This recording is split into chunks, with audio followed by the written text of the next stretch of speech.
தமிழ் எழுத்தின் வடிவமெல்லாம் என் கண்டவாடி தெய்வம் அல்லவா? விளக்கமாக சொல்லும். தமிழ் மொழியில் உயிரெழுத்துக்கள் எத்தனை? ஆ முதல் அவ்வரை 12. என் ஐயன் ஆறுவனுக்கும் கண்கள் 12. தமிழ் எழுத்துக்களை இனமாக பிரித்தால் 3 இனம். என்னென்ன? பல்லினம், மெல்லினம், இடை.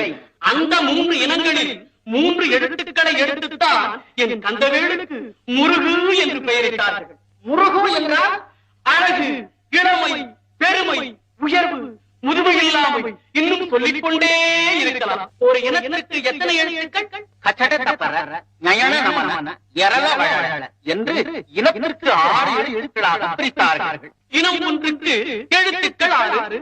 என் கந்தனுக்கும் சிரங்கள் 6. சிங்காரவேலனுக்கு சிரமும் கரமும் சேர்த்தால் 18. தமிழ் மொழியில் மெய்யெழுத்தும் 18. மொழியில் மட்டுமா? பார்க்கும் இடமெங்கும் நீக்க